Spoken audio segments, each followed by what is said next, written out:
we're having the biggest net migration of wealth that the history has ever seen. We have hopefully built a borderless financial services company. By working in stockbroking, does it transition across well into financial planning? I know people that have been and gone in this country 5, 6, 7, 8, 9 years with less than they came with, not even the same amount less, because they've got caught. Financial planning is looking at everything, is creating goals and objectives for our client if they've not already got them. It's helping map out the future, not just for themselves, but future generations as well. She was fuming with him, fuming with me. She was wanting to sell out of her portfolio. It took a lot of coaching and a lot of mentoring and a lot of reasoning to encourage her to stay invested and tell her that this will not last forever. So George, thanks so much for joining us today on the Hoxton Life podcast. How are you? Yeah, very good, thank you. Thanks for having me. Good man, fantastic. Well, listen, let's just kick things off by just giving us a brief outline of your career history and what you do here at Hoxton Wealth. Yeah, so I actually started my career in the police force. I worked for Kent Police when I left school. This was post-financial crisis though, so very bad time to be working for the public sector with all the cuts. I was in the investigations department, so essentially doing back office investigations, looking at linked crime scenes, CCTV stuff, basically anything that could get the coppers on the streets and out the back office. But as I said, it was a bad time. Lots of people were leaving and getting sacked, so I quickly realised that was not the best place to carve out a decent career. And then I'd always been good with numbers and was interested in financial services. So I went up to the City of London as a very young 19-year-old and became a junior stockbroker at the age of 19, and then went through my investment exams over a 3-year period. I was giving investment advice within SIPs in the UK and ISAs, so self-invested personal pensions, which we still advise on today, and ISAs, and then moved over to Abu Dhabi in 2017 and started working for a international advisory firm. Worked for them for about 6 months, then moved over to Hoxton at the very beginning in 2018. I think I was employee number 7 back then. Since then, did a lot of international exams, so UK qualified, European qualified, Middle East qualified, Australia qualified, US qualified. So help clients all over the world with their cross-border needs and their financial planning needs. And then moving forward to today, I guess, so left Hoxton in 2022, went to a competitor for a few reasons, essentially. Was a little bit sold the dream by another company in terms of what they were promising.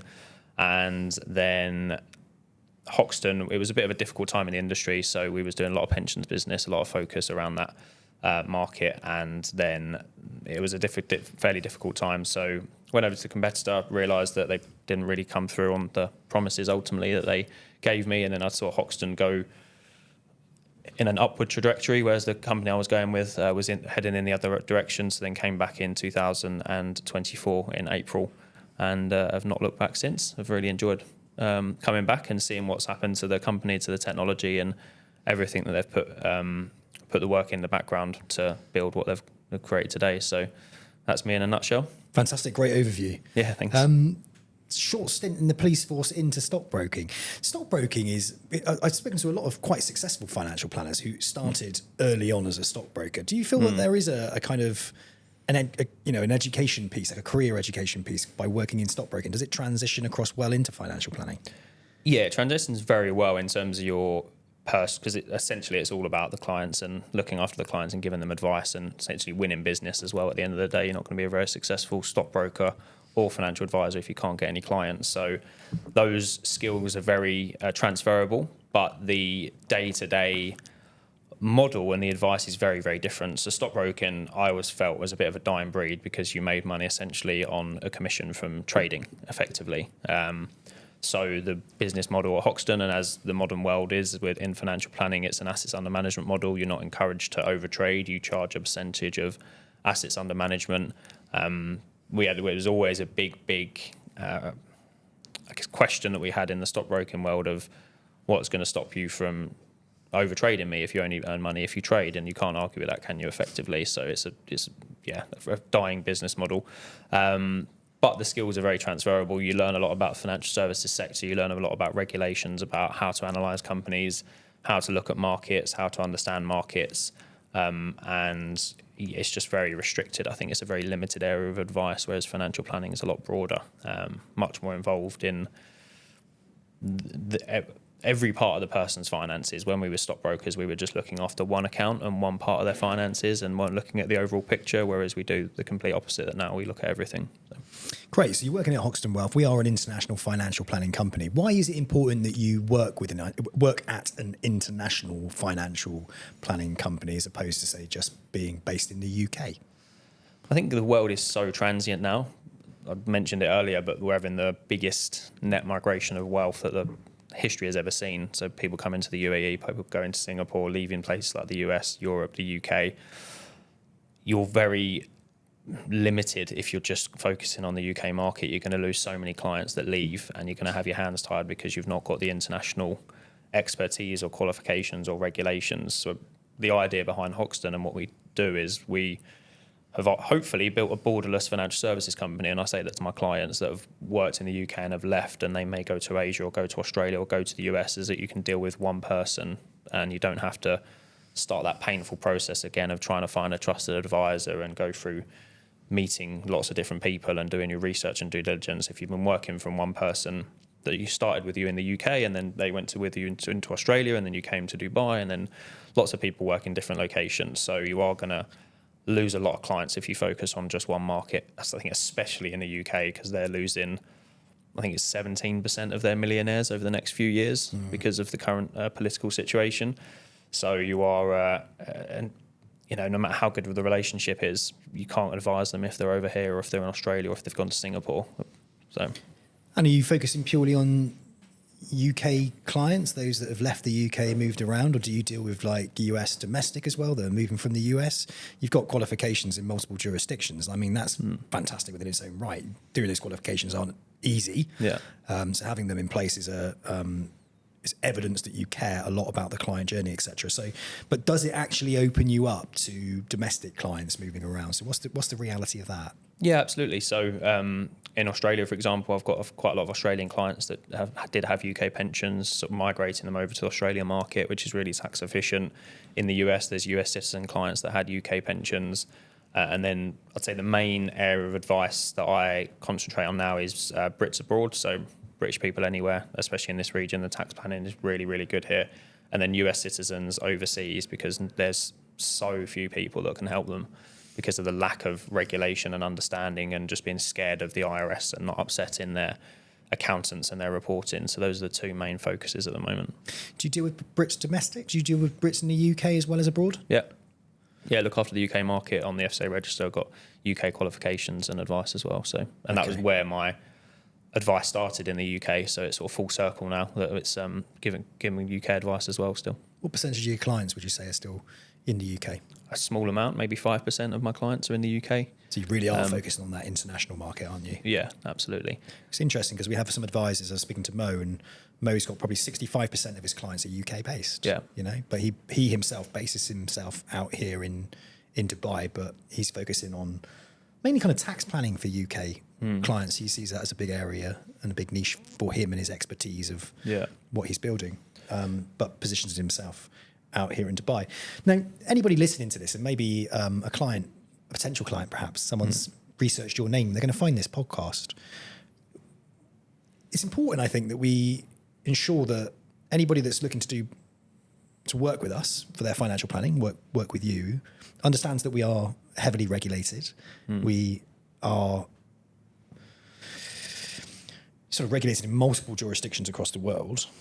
Just give them a bit of confidence, like just the very fact that you're out here in the UAE and based here. How can we give them confidence that they can still they can trust an advisor that's sitting out here in the UAE, even if, say, for example, they're in the UK?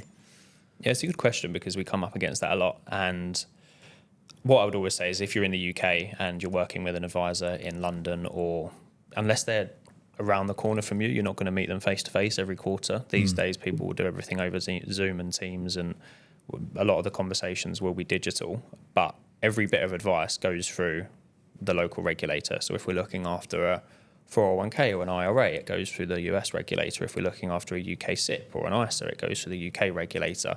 it's exactly the same as if I was based there, and I do also travel and I'll see my clients face to face as well. So that's not it's not like we're never going to meet, and they're always invited to come to London or New York or Miami or Dubai if they're in those countries, if they want to see the office. But it's not like we're regulating or giving regulated advice to clients from our Dubai office through our Dubai license, because obviously that would be extremely worrying, and I definitely wouldn't sign off on that paperwork. So yeah, exactly. So for those that are now listening to this podcast episode, and the word financial planning, right? The phrase financial planning. Let's just give a breakdown of exactly what that actually means. What can somebody expect when they sit down with a financial planner or use the services of a financial planning company? I think we spoke about earlier, but the big difference between investment advice, stockbroking, and financial planning is looking at everything. It's creating goals and objectives for our client if they've not already got them. It's helping map out the future, not just for themselves, but future generations as well.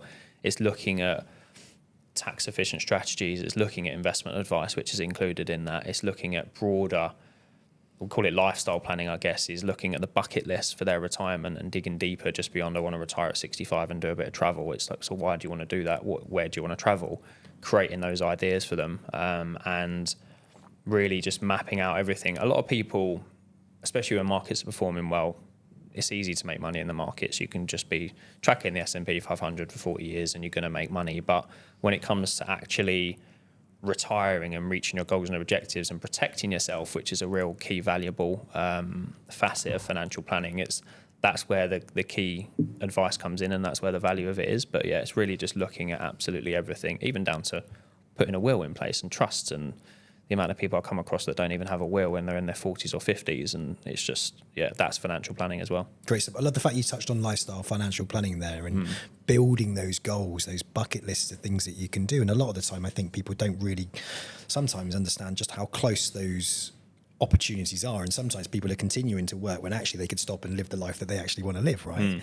Absolutely. So lifestyle financial planning, like for those that don't understand that, just go into a bit more detail, right? So let's say clients come to you that they're interested in using your services. Why don't you just sort of talk through what the process of using you as a financial planner would be, and what part then does lifestyle financial planning come into it? And I think as well, why don't we talk about the charging structure? Because often people want this service, but they don't quite understand how much it costs or how they are charged and why. So let's go through this process then.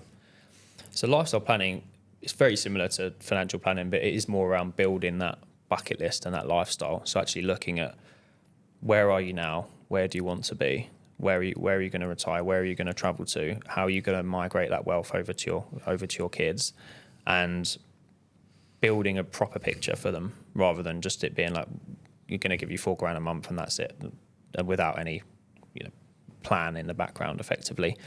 And in terms of charging, so different ways of doing it. Some people would come to us and just say, I want you to put a lifestyle plan together for me and I don't want any help ongoing, which I wouldn't advise, by the way, but it can be done.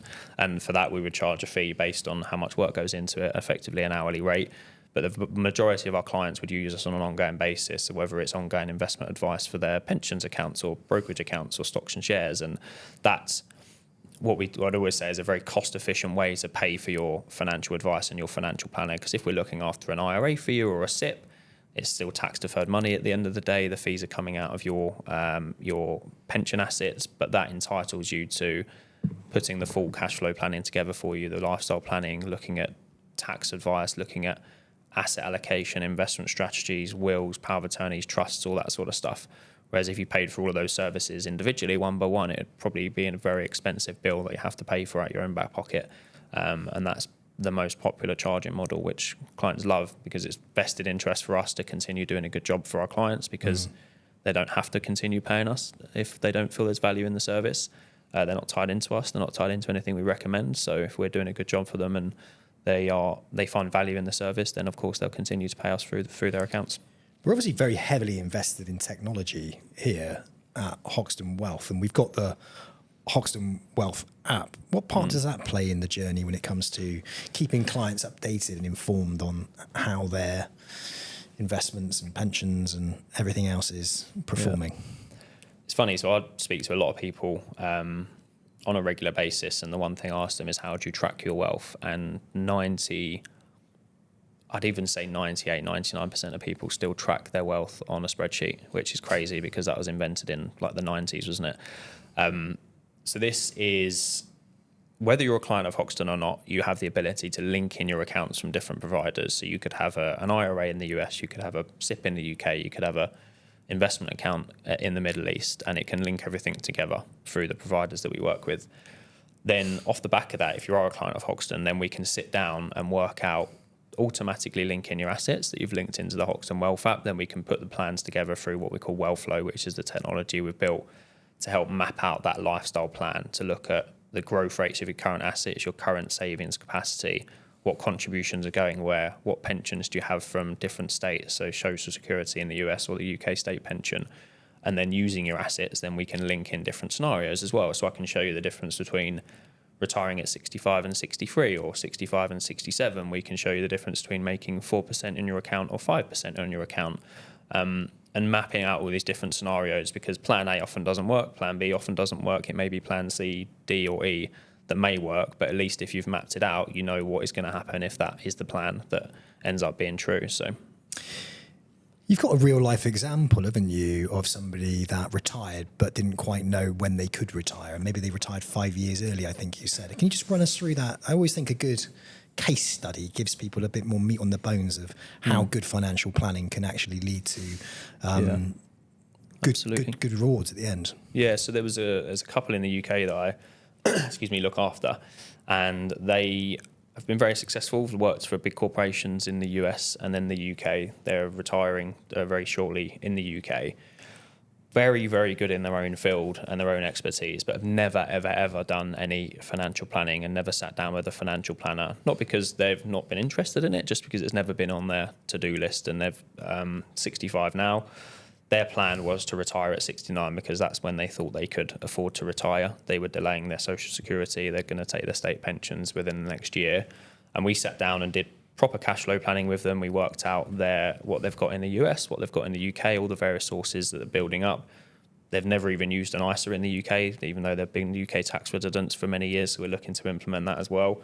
And after doing the planning and working out that they still want to leave some assets to their children as well, so building in a bit of a buffer towards the latter stages of life, we worked out that they actually don't need to be working at all. And they're 65 and they're going to retire this year. They're very happy with the planning. They're actually going to end up with still a fair bit of money left based on their current expected retirement expenditure. So I've encouraged them to spend more money than they're planning to, which is always a really nice conversation to have. But without having a conversation with them, or without them meeting someone at Hoxton Wealth or myself, they would probably still be working until 69 and would have wasted 4 years of their retirement. So that's a really, really good example of lifestyle planning helping people map out goals and objectives. Yeah, there is clearly value in engaging with a financial planner. Why do you think people leave it so late? I always get this from clients, is that it's not a priority at the moment and it's not the top of my to-do list, and it's a kicking the can down the road method. I think because people are busy in life, they are working, they think that retirement is so far away. When you speak to people that are retired and they say it came around way too quick and they wish they'd done some planning sooner. So it's very common to want to kick the can down the road, and then before you know it, you're 50 or you're 60 and you've not got a plan in place and you've not thought much about retirement because it's not top of the priority. But if it's not top of the priority, I always ask people, so what's going to change between now and 5 years' time for it to be a priority? Nothing actually changes in your life. You're still doing the same job. You're still contributing to a pension scheme. You're just 5 years closer to retirement without a plan. Nothing's going to change. You're not going to magically wake up one day and be like, oh, I need to sort this. So the sooner you start, the better, because then you can actually work out properly when you're going to retire. And if you need to save more, it's a conversation can go three ways, really. You can work out that you're on a really good track for retirement, and that's a nice conversation to have, and you don't need to do too much, just continue on the same plan. You can work out that you're just about to meet your goals and objectives and you may need to save a little bit more, or it can be a bit of a kick up the backside and say you're actually way behind where you need to think you are going to be, and you may be relying on this inheritance that may come in the next 10, 20 or 30 or 40 years, but actually it's a bit of a wake-up call and you need to do something about it. You don't know what you don't know. But when you do know, sometimes it sets you free. Yeah, absolutely. I've found that, especially around money. It's one of those horrible things. It makes you feel uncomfortable and clench up when you talk about it and you think about the future and have I got enough? And when there's a lot of people that struggle to pay the bills, right? It's like, you know, you look at the conversations in the newspapers as, you know, cost of living crisis across the world, right? So there's a lot of negativity when it comes around money. And I think sitting down with somebody and building a plan is a huge value add. But some people don't think it's value add. Yeah. What would you say to them?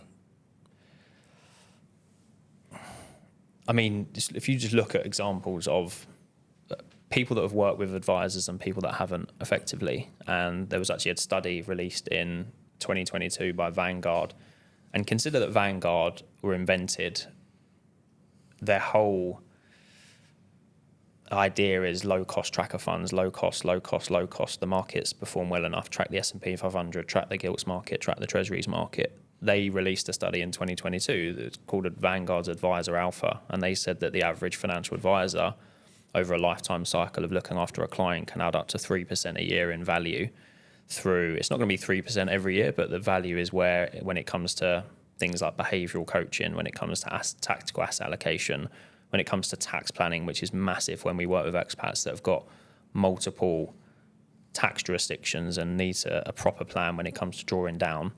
So if you look at people that have had an advisor in the past and have not, I guarantee the results will be much better when you work with people that have, or if you look at people that have been working with an advisor.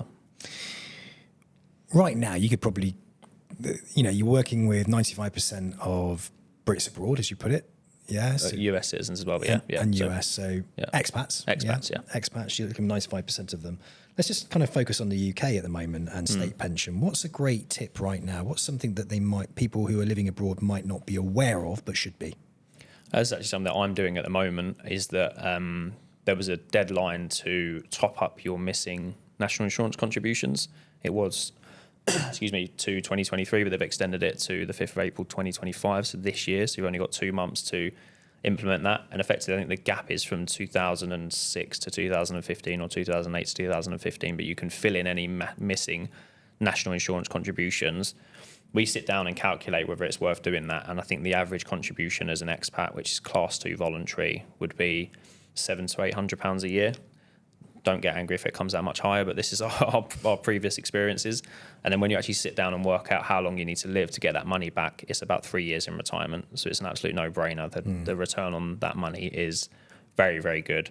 The state pension is not going to change your life, but a husband and wife at the minute, they would get 12 grand each if they've got a full state pension. £24,000 a year is still a decent amount of money in your retirement to add to other assets, and it's a guaranteed element that's always going to be there, hopefully. What percentage of expats are you talking to that just don't actually know that they can do that? I would say way over half of the British expats probably don't even realise that that's there. So we're obviously actively encouraging our clients to do it. I'm doing it myself.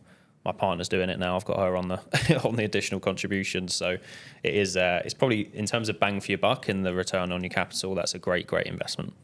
You touched on behavioural coaching earlier. That's an element of a good financial planner, right? Is this behavioural coaching side. Just talk us through that, and why is behavioural coaching really, really important when it comes to investing? And have you got any case studies attached to that? Yeah, so behavioural coaching, especially if you're working with an advisor, is taking a step back and ignoring the biases. So this is perfect at the moment when the S&P 500 has done more than 20% in the last 2 years, is that it's recency bias, and people forget about the bad times. They forget about the COVID crash. They forget about 2022 when bonds and equities both went down around 20%. They forget about the financial crisis. They forget about the Eurozone debt crisis where markets were very negative. So it's looking at people that, in this particular example, and I'll give a separate case study, but people that are very heavily exposed to equity and they're close to their retirement. I come across this a lot at the moment. So people in their 401ks or their SIPs that have got almost 100% equities because it's performing very well and they don't want to miss out on gains. But they're so close to their retirement that if there's a market correction, it's going to be very, very expensive for them, even to the point where they may need to work for a few more years into their retirement to recover the market gains. There's a statistic that if you're taking 5% out of your portfolio in retirement and the markets go down 20%, which happens every few years. This happened twice in the last 4.5 years. The markets need to recover by 30% to get back to where it was, because they'd taken money out in that time. So it becomes very expensive for them in retirement. And then another case study is, so holding people's hands through tough times when you have the herd mentality of wanting to sell and panic and getting out of everything when markets are not favourable. I've got clients in Abu Dhabi, actually friends that were introduced to me, and they wanted to just start a savings pot with their surplus capital. I've not been doing much of it and have been in the region for a while. The husband invested in about 2020, very early on, I guess. He's been invested for 5 years now. He did very well up to 2022. And then in and around 2022, he introduced me to his partner, his wife, who had about $100,000 of savings, the majority of her savings, and also wanted to invest because they wanted to grow their money and eventually purchase a property. A cautious portfolio in 2022, unfortunately, performed very, very badly because interest rates flew up. The secondary market prices of bonds went down, equities also went down, and she was not happy. She was fuming with him, fuming with me. She wanted to sell out of her portfolio. She was adamant. Although it was her, she had the final say and it was her decision, but it took a lot of coaching and a lot of mentoring and a lot of reasoning to encourage her to stay invested and tell her that this will not last forever. We are going through a very unique market cycle. It was the first time in 73 years when bonds and equities fell in the same year, and that the money will recover and they will do well effectively. And then fast forward to today, markets have recovered. They've both made some really nice gains on their portfolio, and they are now selling out and going into just a short-term liquidity fund option that we have, because they're buying their dream home in Australia, and that would not have happened if they had sold out during that market crash. He was always going to stay invested, to be fair, but if the lady client had sold out during the bottom of the crash, she would have lost up to 20% of her portfolio during that time. Wow. And would be too scared to get it back invested, so would not have made those returns back. And we made those returns back, and now they're buying their dream house with the money that they've invested with me. And that took a lot of encouraging and hand-holding, and just for her to believe in me. Thankfully, she was a friend and a friend of a friend, so she had maybe a bit more trust. But that's a perfect example of where you can add value as an advisor. Also, when you think about psychologically the impact that would have, like not being able to regain that loss because you took it out, is huge, and that would live with you probably throughout your retirement as well. Yeah. So there is that trust in a financial planner. It goes back to that Vanguard report. You know, when you engage with a financial planner, it can have a 3% improvement on your investments, and it's so true, because all these biases that we are doing just on autopilot, right? Yeah. If we're going to, absolutely, you know, if you're risk adverse and you're really, really worried, then you could pull that money out. It could be the worst thing that you can actually do. Yeah. And having somebody that you trust, that you can turn to, just to even have a conversation about it, I think it's important. Yeah. You know, when you're sitting there and you're on your own and you're on the sofa and you're freaking out and you're reading all the news coming through, or somebody down the pub tells you something or whatever. Yeah. Oh, you got to get out, you got to sell now. And it's like, well, being able to turn your head and pick up the phone or just jump on the app or whatever and speak to you, that's value add. Yeah. You know, and you don't know when you might need that, but it's important. Yeah. What is the cost of waiting? Let's move into that, because advice, right, as a whole, we're talking about financial planning, we're talking about financial advice, we're talking about some of the benefits here, but there is a cost associated with waiting. We talk about some people not coming to you until they're in their 60s. Let's talk about the cost then. What is the cost of waiting to actually get proper financial planning? Yeah, and this is what we discussed earlier about kicking the can down the road and waiting until it's too late, for example. This is just an example that I put together for a client, because I always think you need a financial plan as soon as you leave university, or as soon as you leave school, and as soon as you're earning a wage effectively. And the sooner that you start with a financial plan, the easier it will be to reach a goal. So if you had wanted $1 million by the time you're 60, and let's say you're drawing down 5% a year, which is pretty standard in retirement, so 50,000 per year. So if you were 20, I think you need to save $650 per month at 5% growth. If you were 30, you need to save just over $1,200, so it doubles. If you were 40, you need to save about $2,400, which is so it doubles again. If you were 50, you need to save over $6,000, nearly $6,500 a month to reach that retirement goal. And that's when people think retirement's so far away, I don't need to start yet. I don't need to make a plan yet because I've got an employer contribution going in or something like that. But you may find that employer contribution, because you've started so late, is not enough, and you do need to make more contributions. It's going to be so much easier if you start sooner. I'm guilty of it as well. In my 20s, I probably didn't save nowhere near as much as I could have done. I came out to Dubai at 24. I lived a pretty good life for a few years on champagne lifestyle and lemonade pockets. And thankfully I've learned from my own mistakes. But that's a very good example of why waiting is a very bad idea when it comes to financial planning. Interesting, because there's a lot of people that come to Dubai and do exactly that, right? Yeah, absolutely. Let's just talk about that. What are some of the common pitfalls that somebody moving out to Dubai, maybe earning some real considerable money, what are the things they need to be aware of? Because there are no pension plans out here if you're working for somebody, for example. So let's just talk about some of the. Let's just look at like the UAE, GCC. Let's isolate it and look at some of the things that people really, really need to think about when it comes to their future financial planning and pensions and retirement and all of that kind of thing.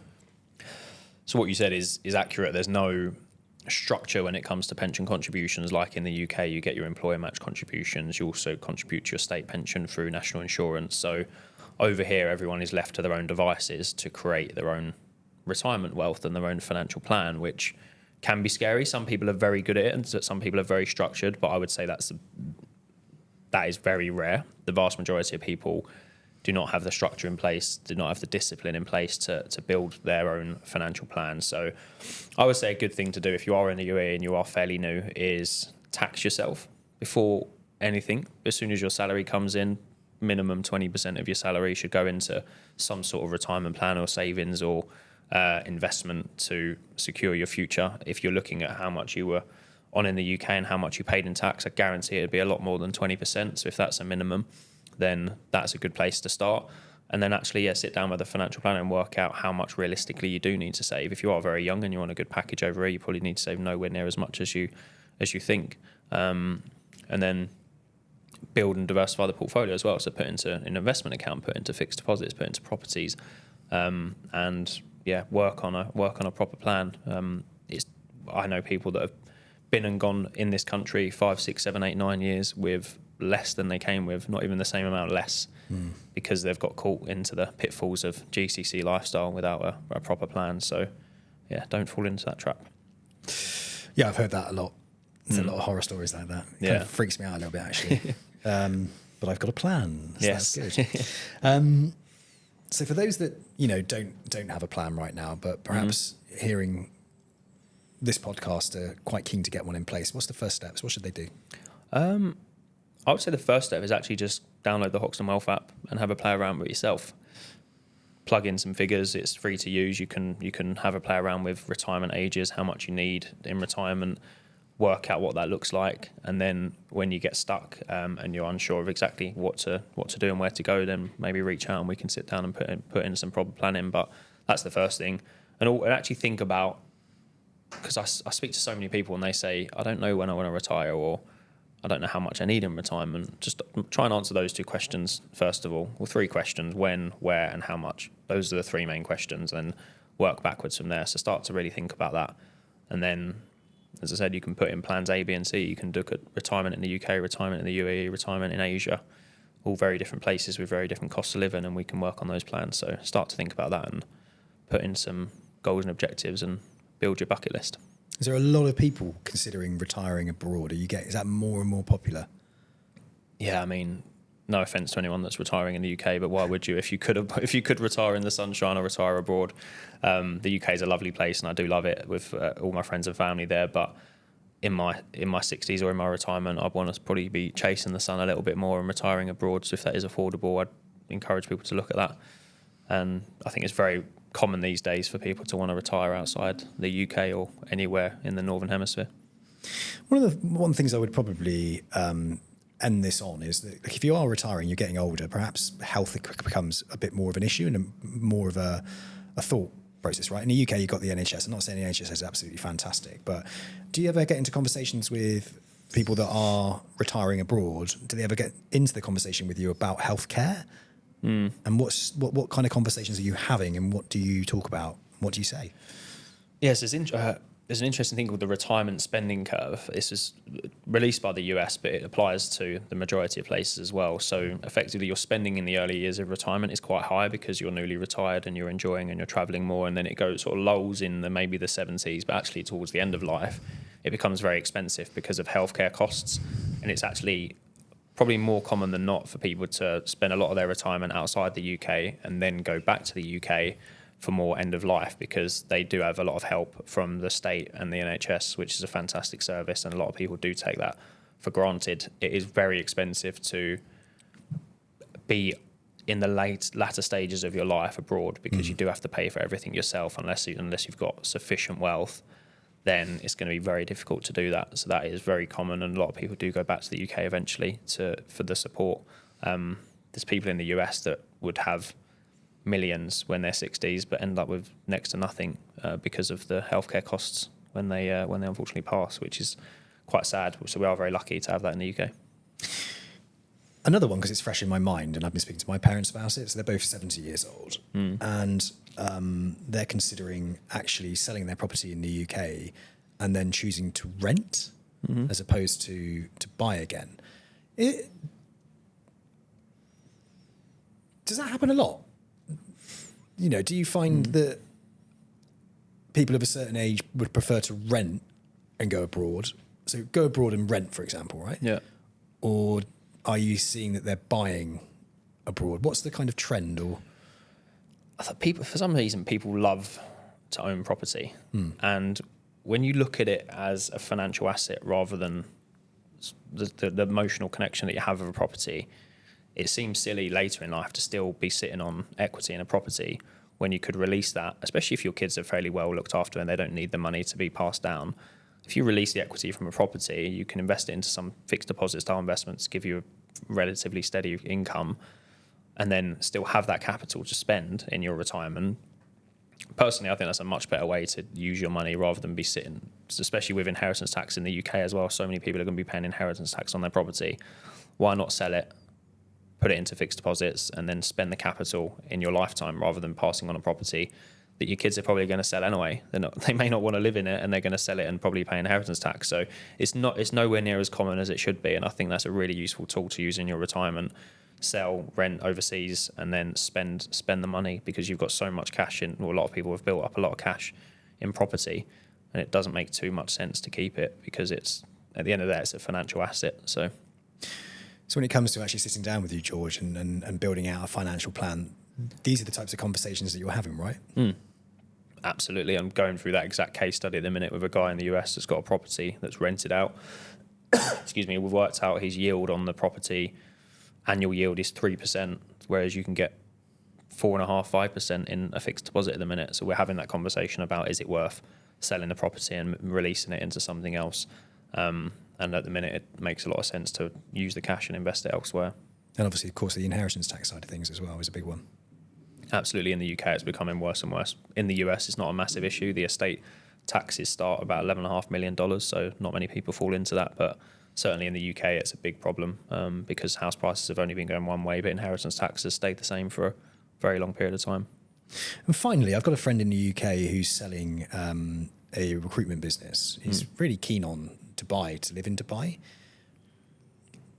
What's the benefit of him moving to Dubai and selling his business? Is there a tax benefit involved here? Is there something that he should be aware of? Could he avoid paying quite large sums of tax on the sale of his business?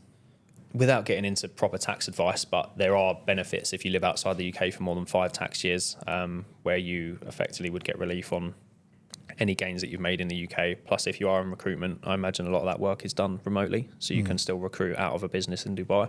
You can set yourself up as a freelancer, you can set a company up, and just invoice UK businesses to a UAE account. So, George, thanks so much for sharing your Hoxton life and also just giving us some real basic information of why financial planning is just so important, and why people should really reach out to a financial planner at really any stage of their journey, but really preferably at the start. Yeah. So, George, thanks so much for your time, mate. Yeah, thank you very much. Thanks for having me. Cheers. Cheers, Sam.